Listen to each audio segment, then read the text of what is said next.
Hey there, everybody. This is Eddie Babbage, founder, CEO of Timeline Genius, your host here of the Wedding Industry Insider Podcast. And I have another exciting guest for you today. I'm here with Diana Ganz, the co-founder of SuitShop. SuitShop is a growing and thriving company. We're going to get into that, and you will, as always, leave this interview, if you stay tuned, with some concrete ways that you can level up your business. I'm going to get into the business of unpacking Diana's success here with her current company and bring you guys along for the journey. So Diana, thank you so much for being here with me today. It's really a privilege to have you on the show. Thank you, Eddie. It's great to be here. Jealous that you're in New York. That's where we got our start from. So hope all is well. Yeah, everything is definitely, I'm just waiting on this spring to fully kick in, but how that goes. Nothing like springtime in New York. Absolutely. You get like exactly 1 week of it before it gets sweltering hot. That's so true. So true. So Diana, can you just elaborate a little bit on the intro and tell our audience just a little bit more about your background and how you got to be where you currently are in our beloved wedding industry? Totally. Yeah. So, I don't have a background in retail or even in the wedding industry. I didn't get into this industry until I was in my 30s, thanks to my best friend from third grade, Jeanne. She had this idea to, after her own wedding, create an affordable collection of suiting and tuxedos that individuals could wear and keep instead of like the tuxedo rental where they're renting it for 1 day. The fit is never very good. The logistics are complicated, getting it back and picking it up.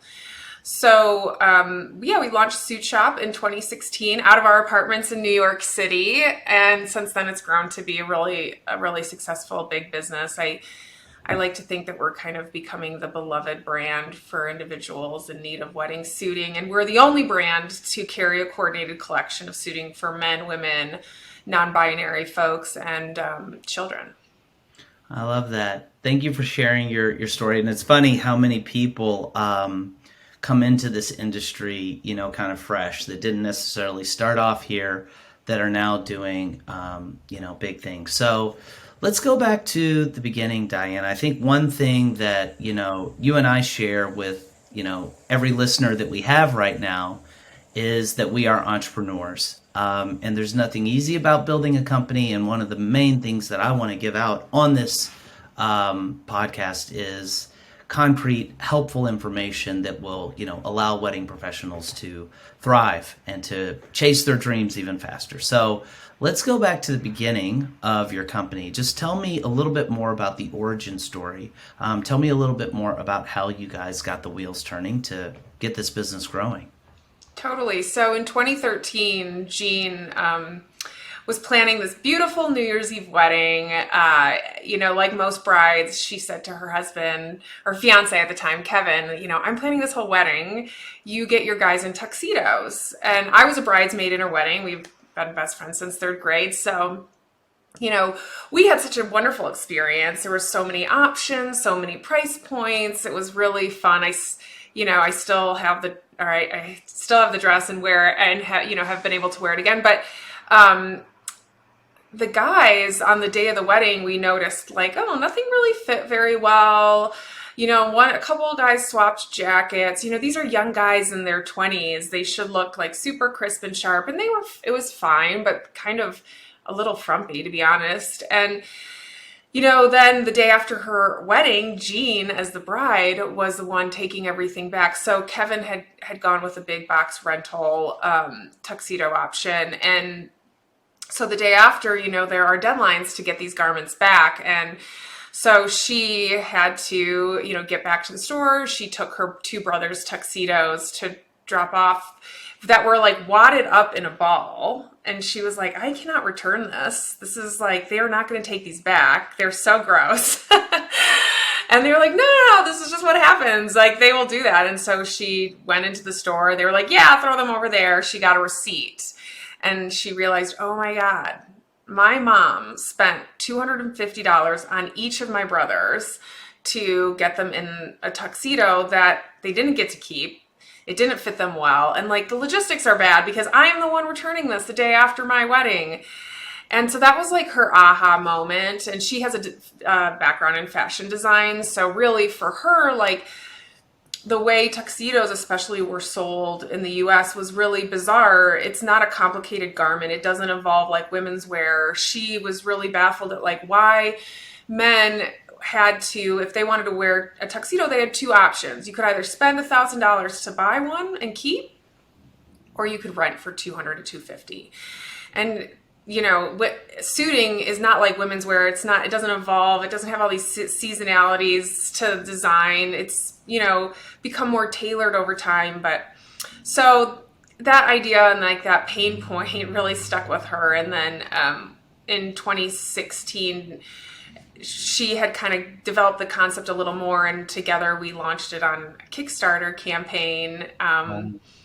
Out of our apartments in New York City. And really for the first year, we were selling and fulfilling orders out of our apartments, hustling all over New York City, as you do as a young entrepreneur. And now we're, you know, a multi-million dollar business. We have 5 store locations. We're about to open another one in Atlanta. 90% of our business happens online. So our price point for our tuxedos and suiting collection is at $200. So our whole premise was, you know, we wanted to give individuals the option to keep their tuxedo or suit after the wedding and wear it again, as, you know, suiting can be done, be worn again and repurposed. So yeah, that's a little bit about SuitShop and how we got started. And it's been a wild, wild journey. I'll bet. I thank you for sharing that. And I just feel like it's important for people to hear that. To have context for everything else that's going to follow in the interview, to kind of know that origin story, and B, because as I mentioned in the pre-interview, I think one of the key angles here in having you on the show, in addition to extracting, you know, your lessons learned over the course of your career, is to also just let our audience know that SuitShop exists. You know, I'm sure a lot of people probably do already know, but for those that don't, if you're a planner, part of my job is to let you know about all of the different services and companies that are out there, the resources that can, you know, that you can now pass on to your couples to deliver that A+ experience. So I don't want to gloss over something, Diana, which is, you know, what you just said, and we talked a little bit about this, you know, in the pre-interview, you know, the fact that you guys have gone from that sort of initial hustling startup phase that you talked about, working out of your apartments, to now having multi-million dollar sales. That is not a small feat.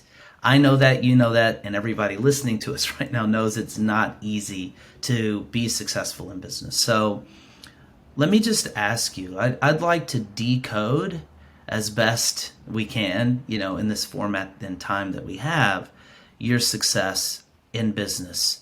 Can you start maybe at the top here? Like, what comes to your mind as, and please have in mind the lens of what will also be interesting for our audience, right?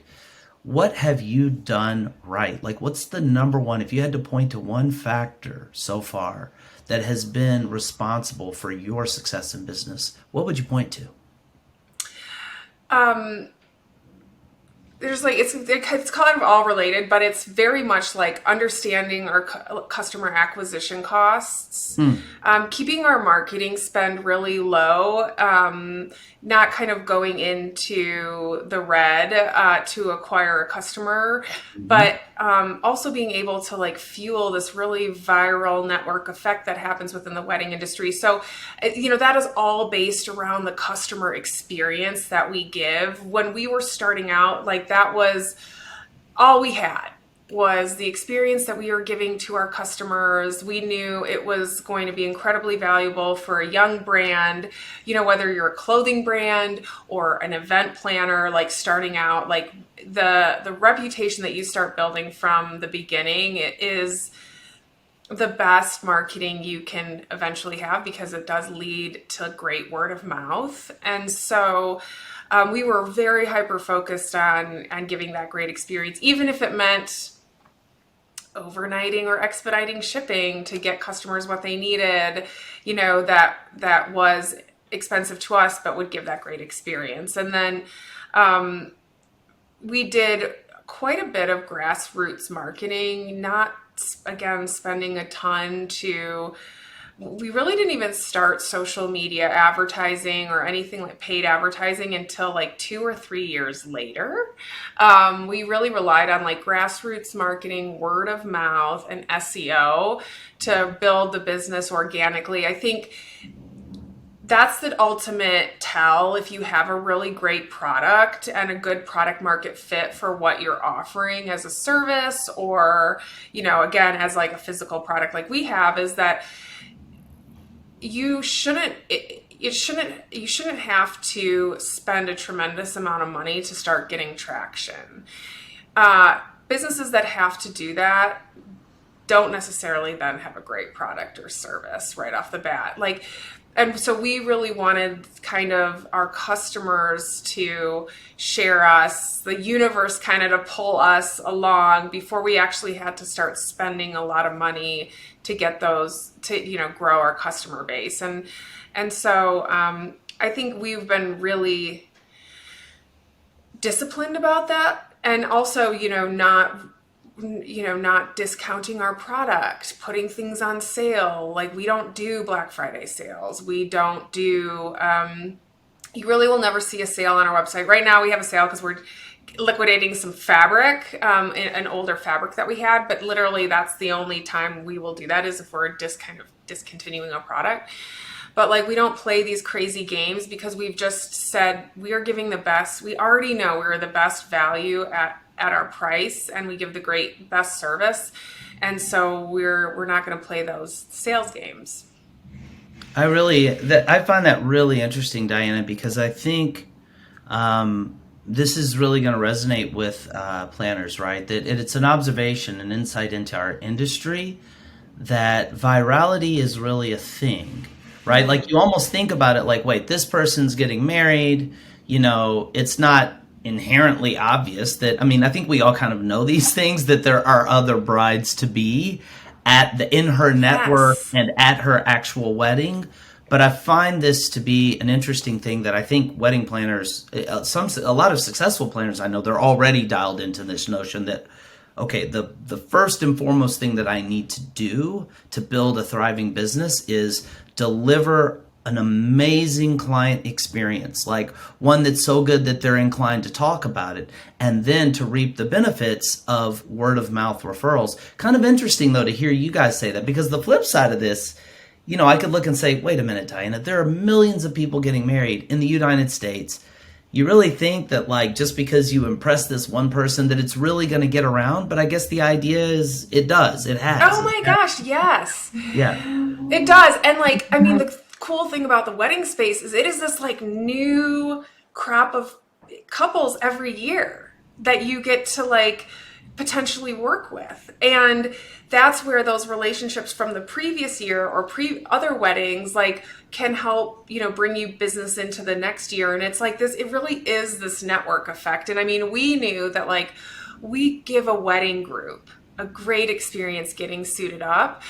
And inevitably in that wedding party, there are other individuals about to get married and they're going to need suiting too. And so, hopefully they would defer to us when that time came. And I think the same thing, as you mentioned, happens with wedding planning. There's always people, you have this like captive audience. Every time you're creating an experience or a wedding, you have this great audience of people that will need this type of service in the future. And so how do you capitalize on that and put your best foot forward through the planning, through the relationship you're building with the couple, and then have that natural like referral network. That is really interesting. So to sum up the first sort of point that has allowed you all to be successful, that is potentially applicable to some of our listeners here today, what is this a sort of succinct articulation of factor one for your success? Yes, it would be just, giving the great experience, like figuring out how you do that and being able to replicate it, making it very not so that you're recreating the wheel with every couple, but figure out like what the key points are that you've really realized are that like above and beyond factor. You know, Yeah. for us, it's like we answer the phone. It's Amen. so Yeah. crazy, but like we Yeah. have Yeah. a phone Yeah. number on our Yeah. website and people can call it and we Yep. will answer. Yeah. And so it's just like figuring out those touch points to couples that are really meaningful that you can replicate really easily without a lot of effort over time is going to be really important.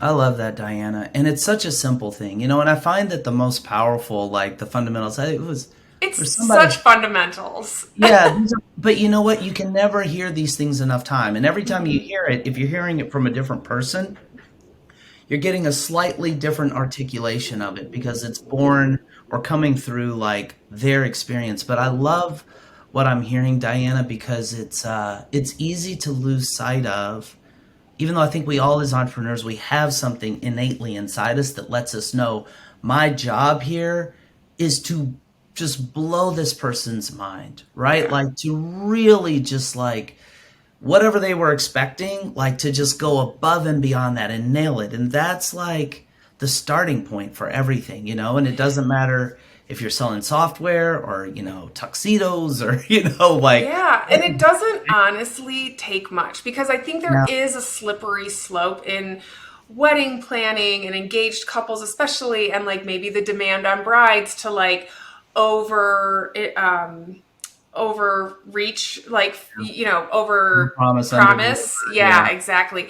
But truly, so much like the little things go so far as like be responding, responding to customers, clients, quickly, being there, thinking of extra little recommendations that they can do. Like it really is the basics are really go a long way. Yeah, and this is what I always say, Diana. You have a very different business from me, and I have a different business than wedding planning, but there are these core elements, these sort of first principles that just apply across the board. And delivering excellence, pursuing excellence is one of them on the flip side. So, this is one thing that I find that makes business tricky for all of us. There are these seemingly contradictory or paradoxical sort of things that we need to simultaneously be doing. Let me elaborate. What I mean is, yes, blow your client's mind with the service you deliver, but you also mentioned, Diana, staying in the black and not going upside down. So, if I'm a wedding planner, for example, I use them as an example, like I do need to be mindful of how many hours I'm spending on serving a client in relation to the price that I'm charging. And I heard you say you guys have been very disciplined about watching your customer acquisition costs. So, can you tell me a little bit more about how you have successfully balanced this sort of, yeah, I mean, it'd be great to spend 100 hours wowing every customer, but that's not profitable. Like, how do you kind of balance those two things? Yeah, I mean, that's definitely tricky. And that's really, I think, where Jeanne, my business partner, excels in, because if it were me, I'd probably, I don't know, I tend to go like, I offer a little more than what I probably need to. I And do too. That's me too. Yeah, and Just Jean's real very good trail. about like, we have boundaries. We have Yeah, boundaries. yeah. Is there a happy medium between the two, or do you secretly think it'd be better if you just did it all your way? Like, is it Oh actually yeah. better the two of you? Or like, what do you think? So Jean's like always internally like automating Yeah. things where we can, creating like very simple processes, like very simple responses, Wow. even, to like Yes. Yes. common questions from Yes. engaged couples that just like, save you Oh, time. And Diane. it's like setting Yes. up that framework of like automated responses, or just like, this happens, this is what we do. Oh, this happens, this is what we Yeah. do. And it Yeah. takes the brain, like the thought process, Yeah. away from us so that we can Puts it into we that. know what to do. Yeah. Yeah, it's funny. I think what I'm hearing is something kind of similar. I think left to my own devices, I am so much of a handwritten thank you card, call, Zoom. Like I Me am too. here. I don't like. You know where it comes from for me, Diane, and I just nobody can fully disabuse me of this notion because it's in here. Like I just feel like it's gonna come back to me. Like I almost dirty confession. Sometimes I'm like, I don't care if I go upside down on this particular customer. Like, I just want to blow their minds and just turn them into a raving fan. And I just feel like it's gonna be worth it. However, but I do understand that that needs to be tempered a little bit. But like, that's, if I'm Definitely. honest, that's where my heart is. Like, I don't know. You sound like you're kind of on that wavelength as well. I am like, I would, if I could, I would talk to every wedding group we have, but that's just now Yeah. at Yeah. at like a certain scale, not Not feasible. realistic. Not Right. feasible. And I will say, I was really nervous about like, okay, letting some of this management go and automating it and Yeah. just Yeah. creating like basic macro responses to Yeah. things. Yeah. But it has not, like, Yeah. it has only probably Yes. enhanced Yeah. our Yep. ability to customer Yep. serve because Yep. we're not overthinking it then. Like what would have taken me maybe, God, I would have hemmed and hawed about a response. Like we're like, boom, we just get right back to the customer and they're like, okay, thank you so much. At least we know what to do from here. So Yeah. Yes. um, setting up some real boundaries has been very important. That's good to hear. It's so funny, Diana. Like, sometimes when I do these podcast interviews, and I know people that listen to these, they've heard me say this on past interviews. I always get on with the genuine intent to just be a conduit of information, right? I just want to extract. You've had such a rich experience yourself. You've learned so much. And like, I just want to get what I can from you and pass it on.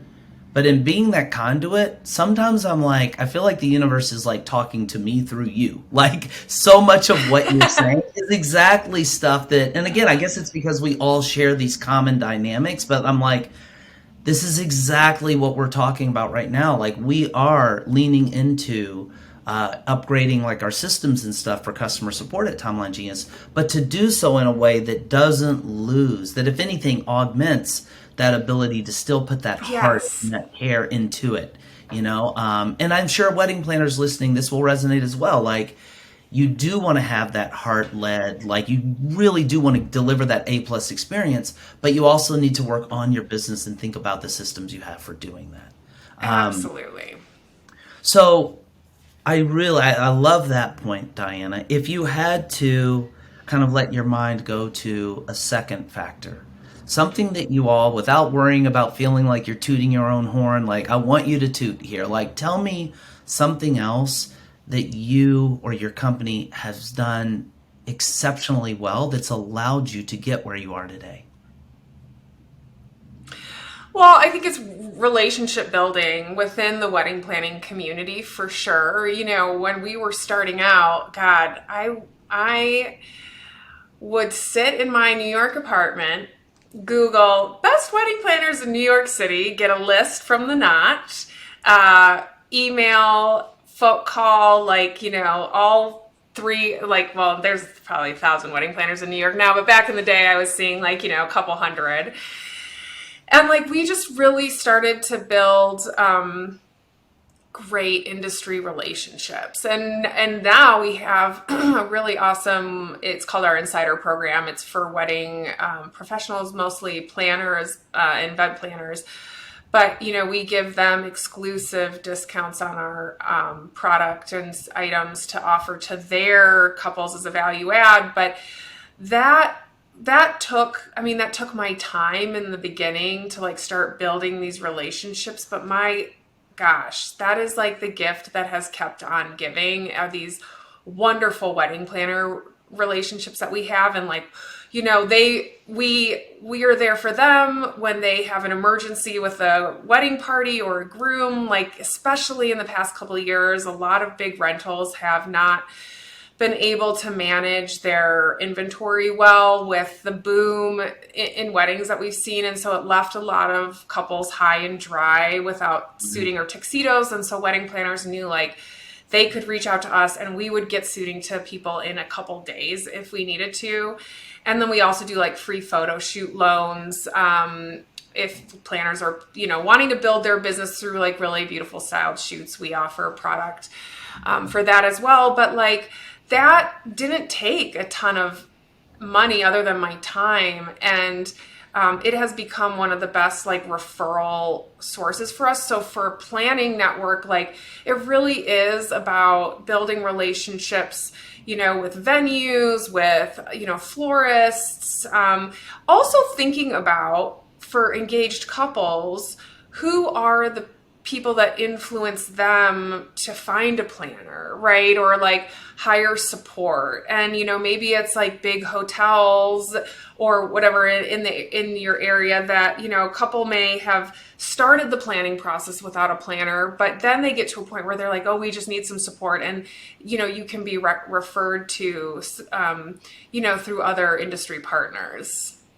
I really like that, Diana, and I have a few more questions on that topic, but I'm going to do a quick little tangent here. And I love asking this question when I get people on the podcast who are not wedding planners, but who are people that interact with a lot of wedding planners.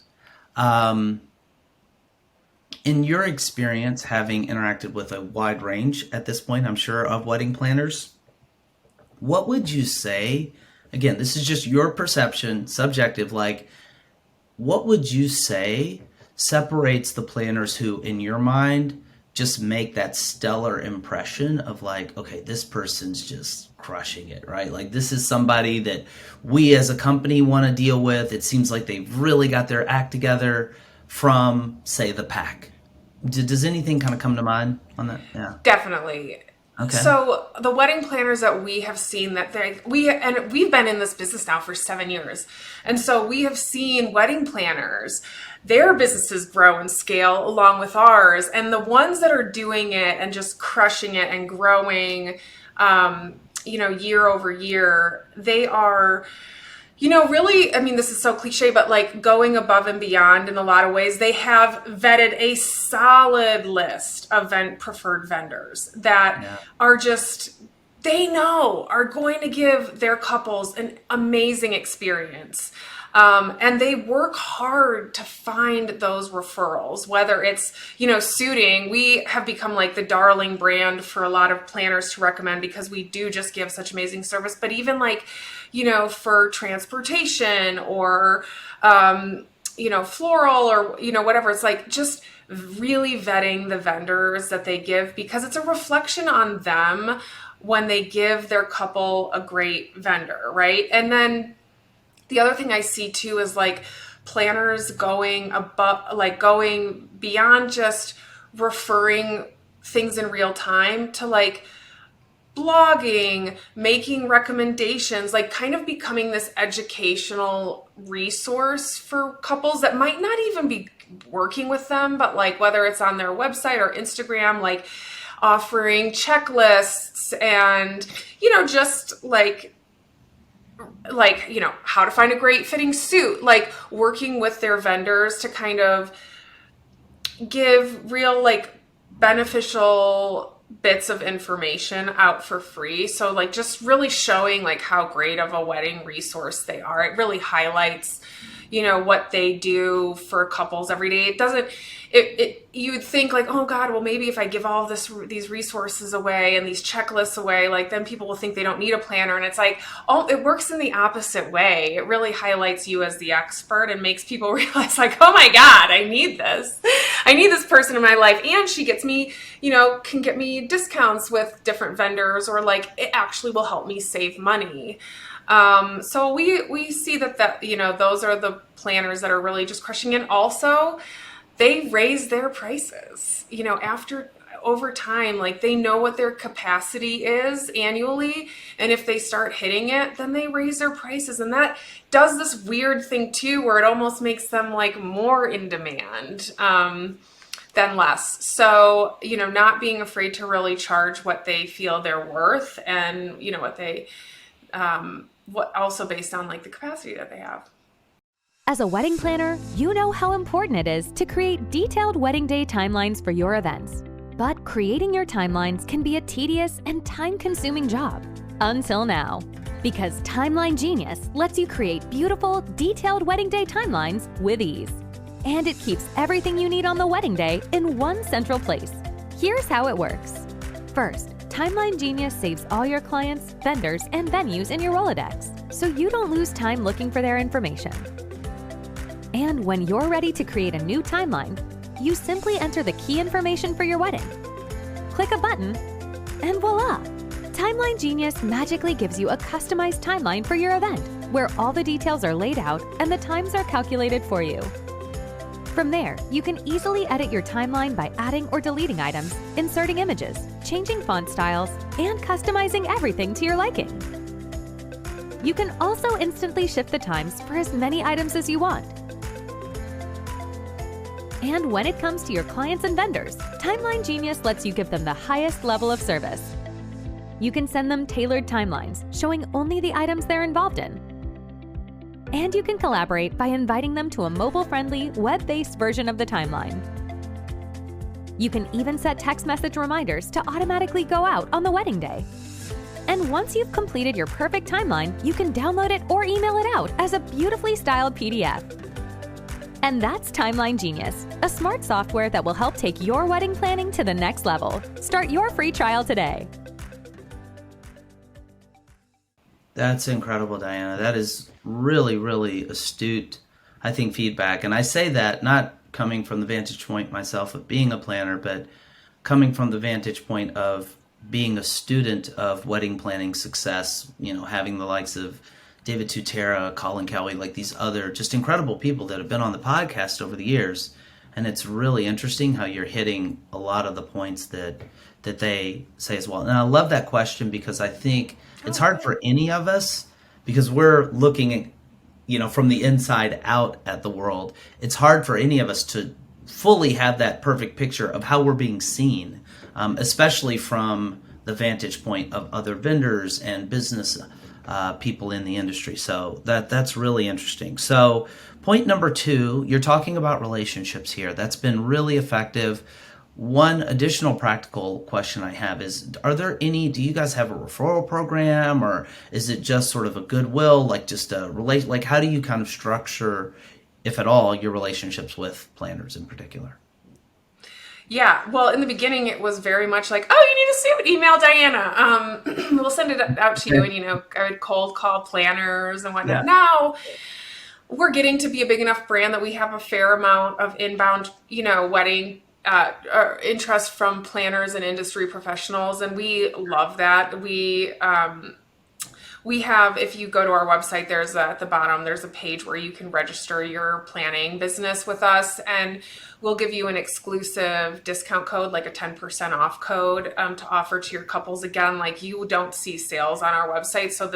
And we don't do Black Friday or anything. So this is truly unless unless the couple has a wedding planner that's in our program, there's no way they're getting discounted product from us. Yeah. So, and then, we want to support, especially in the beginning, we didn't have any wedding photos. So we were like, oh, you want to do a styled shoot with our stuff? Yeah. Sure. We would love to see those. We would love to see those photos and use them on our website. Thank you very much. So, it really goes hand in hand. And that is it's the best part about playing in the wedding space and being a part of the community. I love that. I'm going to shift gears after this next point, but I do want to get one more thing. If you could point to one more thing, Diana. We talked about pursuing excellence and really over delivering for the people that you serve. We've talked about building relationships. Both of those things, I don't care what business you're in. You and I both know, these are going to be pillars of your success.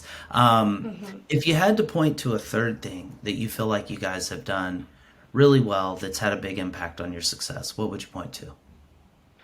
I think it's definitely taking a good look at our search engine optimization early on and spending some time on that, setting a keyword framework for our website right off the bat to really position the brand for relevant keyword searches. For us, it's like groomsman suits, wedding suits. But, for local planners and that's like what we're trying to compete against is like nationally. It's very hard to start even getting any sort of ranking brands that are on dumping a lot of money into appealing to the same. Yeah, of course.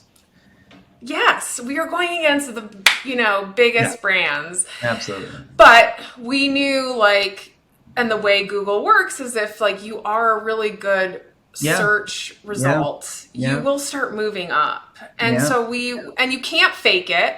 You can't try to stuff and play where you're not supposed to.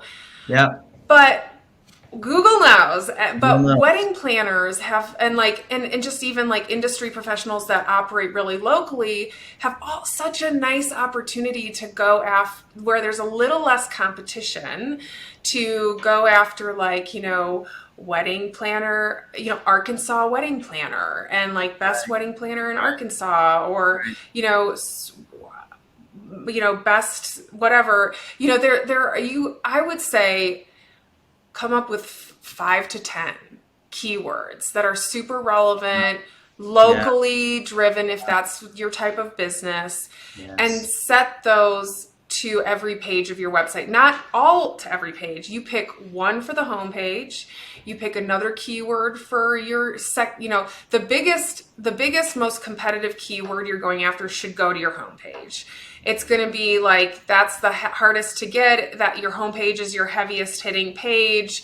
And, really then you can't just set this framework. Part of setting the framework is aligning your, title tags to your H1, which is the text over your header, and then the body copy and your meta descriptions. It's honestly not that hard. It sounds very complicated, but you could just very easily Google website structure, keyword, places for keywords on website pages, and you just have to make sure that they align. Right? I'm a big believer in it wouldn't even cost you that much to just we're not talking about a whole SEO package, which, I've interviewed people, Sarah Dunn, there are people that do this, but just to be I just need to rework my keyword, my meta tags, I didn't need to set, exactly. You don't need an audit. There's nothing to audit right now, for most of us, especially if you're starting out, you don't have anything going on probably just yet. And so it's just, being intentional about that, because let me tell you, it will build over time, and you will evolve it over time. Every 6 months, you should be looking at this and saying, okay, this page is starting to move up on Google. And you can see this through various tools. SEMrush we use every day, and we follow our pages. But, now SuitShop is very quickly, within a year, we started hitting the first page of Groomsman Suit searches. And that is when we really started to feel the momentum. And now we get over 100,000 organic visitors to our website every month. And that would cost so much if we had to pay, do that through paid advertising. So it's fun. It's but we keep, blogging, you keep chipping away at it. I mean, there is so much else you're doing as a planner, or an event planner, whatnot. But if you can carve out a little time, or you can find somebody who is versed in this, it will pay off. Well, yeah. And, tell me if you agree here. But it seems to me, Diana, this is an even more lucrative channel, and by channel I mean search engine optimization, for planners to acquire customers, because they are not competing with the Zolas and Knots and all of these huge, if it's because you're also going after a local market in the majority of cases. I can't speak for everybody. Some people have multi-state brands and all this stuff, but if that's the case, it would seem to me a little bit of search engine optimization, a little bit of consistent content with the right keywords interspersed could go a long way to bumping you up when somebody Google's like Louisville, Kentucky wedding planner. 100%. Also keep in mind that like a lot of your competitors are also small businesses that don't have $1 million marketing budgets and SEO expert teams to buff this out for them. So like it's a very like you're not going against these big giants like you said, and so the ability to compete and rank in these keywords is realistic. Oh, I love that. I love that. Wow, that's really cool. So, yeah, and I feel like because I mean, we could obviously spend a whole episode. In fact, I have spent whole episodes talking about search engine optimization. I won't necessarily do that here. I think, and please feel free to chime in and add color to this, but I feel like one place to leave it could be, in terms of how somebody could run with this, because planners are just like us. They're overwhelmed. Like, I have more things to do today, tomorrow, than I could get done in the next, 3 weeks, right? Like, and that's me every day, and I'm sure it's every... Can we get 30 hours in a day? Exactly. So it's like, okay, this sounds great, Diana. Now, how do I actually do something with it? I feel like maybe the easy thing is kind of like you're saying, like either figure out how to do just a little bit of keyword research, and you probably already know intuitively what you want to be ranking for, like your city, state, wedding planner, or whatever. And then start, get somebody to swap out your meta tags. And if you don't have a blog, maybe consider having a blog to start publishing articles with those. And or maybe going on, again, Upwork to get somebody who knows this. So you don't have to I feel like Russell Brunson said this, and I think I've said this on past episodes. He's like, one of the biggest issues that entrepreneurs face is like, we see something, call it, I need to do SEO. And we're like, okay, now I got to go figure out how to do SEO. He's like, the answer is usually who, not how, right? Can you find somebody who already knows how to do that you can pay to actually do something along those lines? But I don't know. Do you have any further thoughts on kind of to put a cherry on top of this gift we're giving of how they can actually act on this, Diana? Yeah, it seems so overwhelming. I completely agree. I mean, I literally bought an SEO for Dummies book when I got that too. First that was started. Amazing. That book was my mind. I read the 2007 version. It changed my life. I was like, this book's the bomb. Yeah. Anyway, Well, let's just sum it up for you right now, right? It's like, don't make it too complicated. Literally find 5 keywords that you think are relevant to your business. Find somebody, and most planners already have a website designer or somebody that helps them work on their website. If they don't, then you can totally look at at Upwork for an individual. All you need to do is apply these 5 keywords, one to each page. Again, the most competitive one should go to your homepage, and then work it down. There's certain pages that probably the About Us page, that might be, there might be specific keywords that you want for that. But then there are just very real fields on each page. They're very well outlined. And anybody working in SEO knows them. And you just need your help kind of fitting them in on each page. So 5 keywords, there's probably 5 to 6 real spots on a website or on a page to fill them in, plug those in, and then get going. And the other thing too is just make sure that your pages talk to each other, right? There's always links to other pages. Google Google never wants you to end up on a dead end page. It should always there should always be a hyperlink or somewhere, within that. So just think about your website as a real web. And, just starting out with that, those basics is going to go a long way. And then you revisit it every so often, and you'll see where you can upgrade body copy or do the blog, like you said. And Google loves to see updates happen to website pages. They don't just websites that have been set and forget. You cannot, your website is this living, breathing thing that you need to keep filling with content. But that's also where you can reach out and ask brands like us. We are always happy to give content to wedding planners on suiting that then they can just put on their website, you know, like lean into your vendors that you use and say, hey, I need to give a recommendation on like best flowers for this type of season, or, you know, how to keep them fresh, you know, if you're whatever. And like get the content from them. And then you're not writing it yourself, and you can put it on your, you know, website and keep your content and your website evolving. Diana, did you just go into gangster mode and teach yourself SEO? And you I guys did. did this, or did you hire a shop? You taught yourself. You just got smart on SEO. You were like, this is going to be our channel.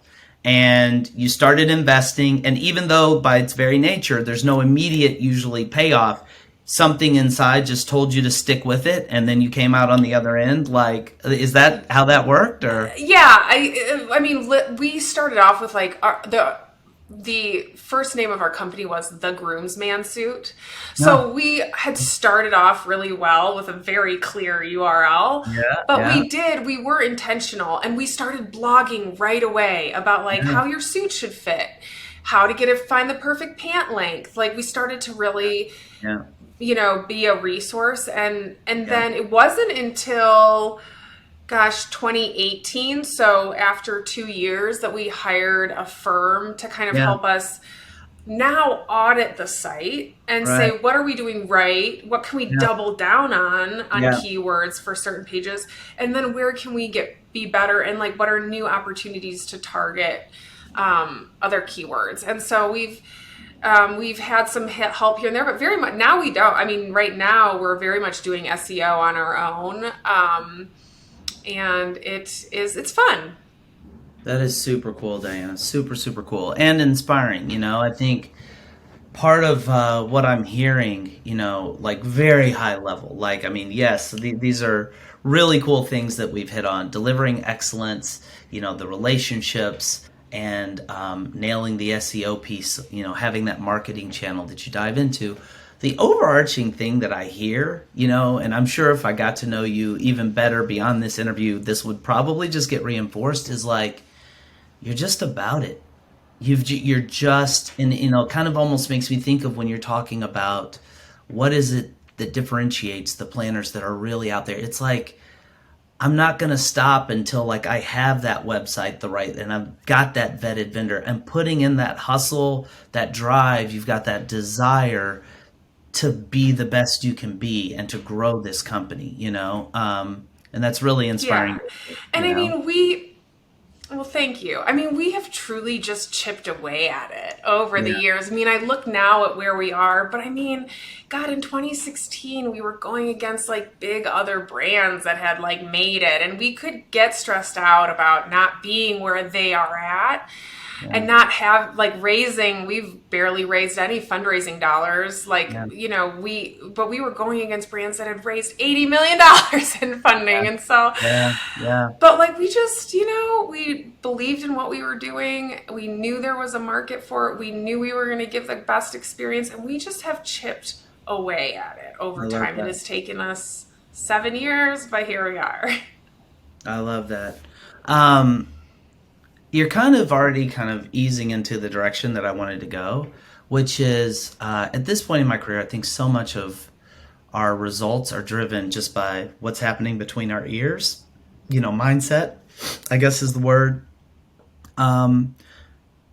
You know, are we on like a scarcity sort of frequency? Are we, you know, able to, it's almost like I see this in my kids. My oldest is like playing chess. If he loses a game, it's like, it's okay, buddy. Like, this is how you learn. Can you take experiences like that are going to come up in business and respond without getting bummed out, dejected, and still maintain that enthusiasm? Talk to me.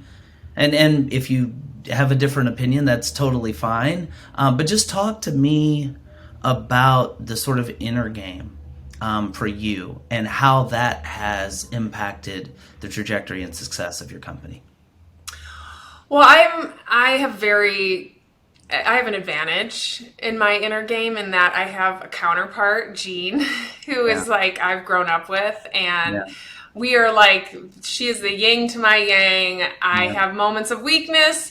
She is in full thrive mode, and she talks me off a ledge. And, you know, and that has, over the 7 years, I mean, we are just constantly there for each other in these real moments of hard.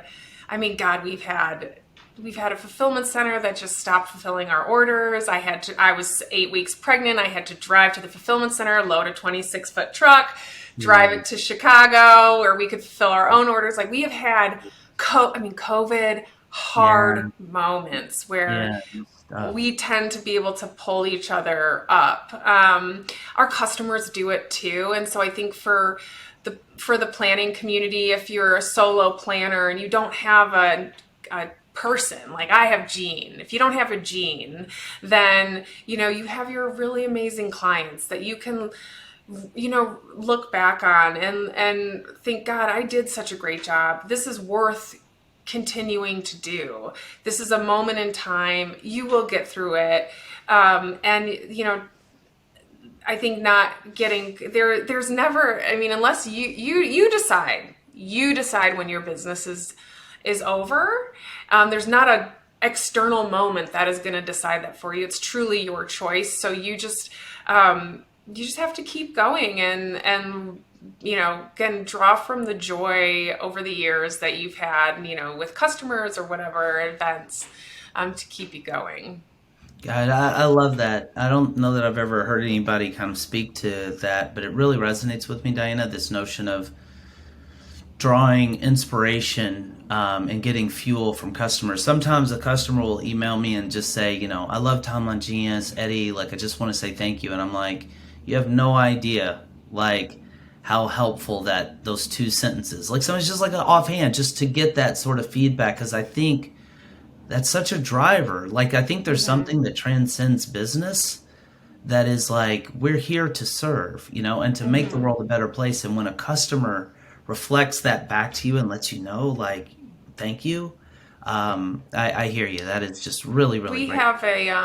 We have a Slack channel it's all called customer comments. Oh, and every day people post screenshots of like, oh my God, I can't believe SuitShop's so amazing. And it's like every day there's multiple.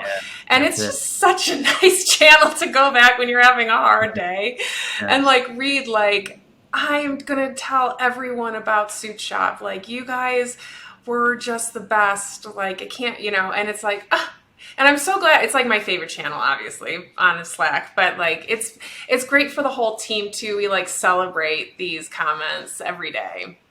You know what? I feel like exactly what you're tapping into. And it's funny because this kind of brings us full circle, Diana, because if you think about it, this is the sort of reflection of delivering that A-plus customer experience that we started off talking about. And I don't know about you, but there's something just deep down right in the solar plexus that has always given me like that confidence and fuel. And as an entrepreneur, like, again, I don't care what kind of business you're building, unless you're very different than me, you have those days where you're like getting pounded, right? The experiences that you talked about, and you're like, am I okay? And you have fears and doubts, and like, you got to keep pushing.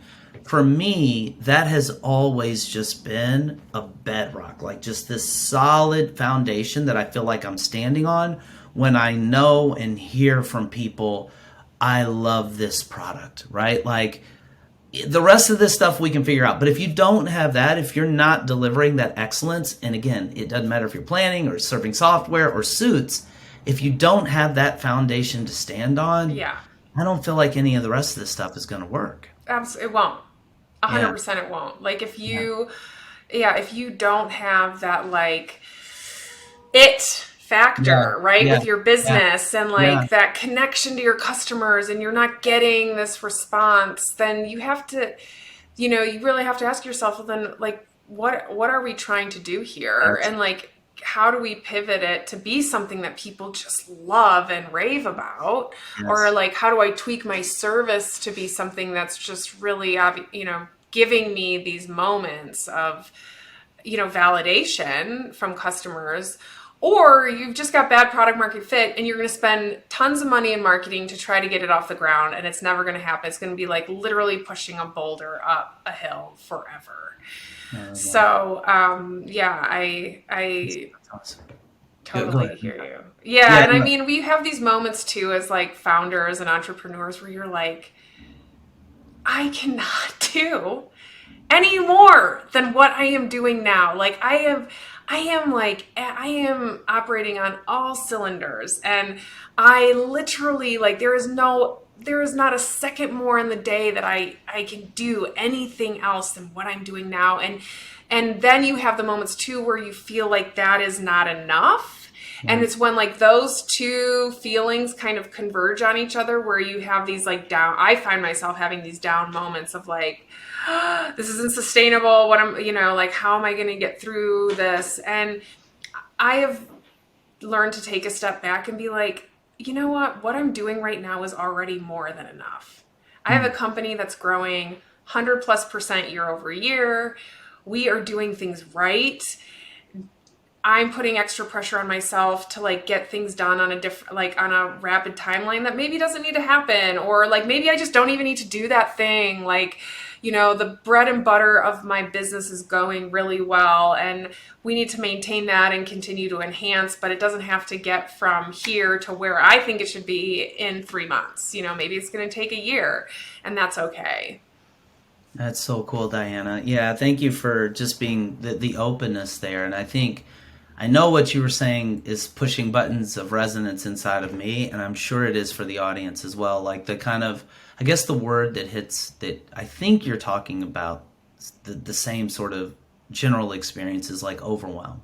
Right? Like you can just kind of feel like, gosh, there's so much going on. There's so much to manage. And again, I don't think any of this is the through line. I don't think it's unique to me because we're selling software, or to you because you're selling suits. Like if you're a wedding planner, you're like, I have to plan the wedding. That alone is the whole thing. Yeah. And I also now have to think about SEO because Diana just dropped the knowledge bomb about how I need to do that. And, I need, like, there are just so many things. And the reality is, you're never going to get it all done. Like you will never, because the list is infinite, like, and your time is finite. So having that ability, that perspective to be able to take that step back, give yourself grace without compromising like the pursuit of excellence. But yeah, I just thought that was really cool. I really appreciate you sharing that. Well, Go ahead. Yeah, we're all in it. Everybody's in the same space. Absolutely. So. Diana, there's one question that I ask of every guest, and this hour is just like flying by. I definitely want to put this question to you. If you could give one piece of advice to everybody listening, the people that are just like me and you in the trenches right now, chasing their professional dreams, pouring their hearts into and their passions into building, say a wedding planning company or other type of wedding professional service, based on all your experience, business, personal, all in, what would you say to them to help them as much as possible in building their business? Don't get stuck.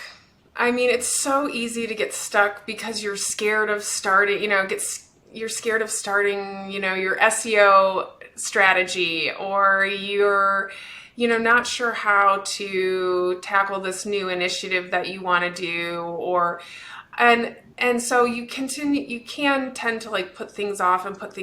And I've learned to just like start taking small steps, whether it's like, okay, I want to do this thing. I don't know how to do this thing. I'm going to start just reading about it. I'm going to start looking into it. I'm going to start talking to other people who are doing this, whether for us, maybe it's like in manufacturing, we wanted to create like a recycled material to put in our suiting, which now we have like an eco stretch suit and there's like 25 recycled water bottles in it. But at the time, 3 years ago, when we were thinking about this, it was like, oh, God, how do we do this? And we've never developed a fabric like this before. And so it was just like, you just start chipping away, and every day you do something small towards it, even if it's only like a 5 to 15 minute task. And over time, you will gain knowledge, you will gain perspective on how to do that, and then you will just be able to conquer it. But I think a lot of times people don't start to do things because it's totally foreign to them. And it's like, those are always the tasks that I put off. It's like, God, I've never done that before. It's going to be so hard. I need like a week to figure that out. And then eventually I'm just like, okay, today I'm going to spend an hour like looking at it and thinking about it. And then the ball starts getting rolling. So I think the sooner you can like unstuck yourself on something and just kind of start making baby steps towards it, you're going to look back then and be like, oh my God, look at all this progress. 7 years. We started fulfilling out of our apartments in New York City. And now we have like a huge warehouse in New Jersey with 60,000 suits. So it's amazing what can happen, but you do just have to start taking the small steps forward. And it's intimidating, especially for tasks that you've never done before. Wow, Diana, I really, really love that. What a fantastic interview. If people want to get in touch with you, and if people want to, very importantly, wedding planners out there, if they want to build that relationship that you talked about with SuitShop, how should they go about doing those things? Well, they can register, they can visit www.suitshop.com, and at the bottom of our website, there is an opportunity for us to connect with planners. They can register for our insider program. I'm sure there's going to be a lot of planners that already are part of that program because it's become quite popular. And if I can ever be of help, you can always reach out to us and connect with me specifically through info@suitshop.com, and I answer emails, and I answer some of those emails every day, and my team can get me any questions, requests, but happy to be a resource. I mean, it's really like wedding planners and event planners, the industry has given us so much, and we want to give back to them, and it's an amazing industry to be a part of year after year, and it's a new game every year with new couples. And so how do we lift and support and bring each other along? We're really an advocate for that at SuitShop. That is awesome. Well, Diana, on behalf of our Timeline Genius community and all of our Wedding Industry Insider podcast listeners, thank you. I know you're busy, and I really, really appreciate your time. This was a privilege and just a lot of fun just doing this interview with you. Thank you, Eddie. This was a blast. We'll have to do it again. Maybe get back to Boston, our roots. Absolutely. Absolutely. Sounds great.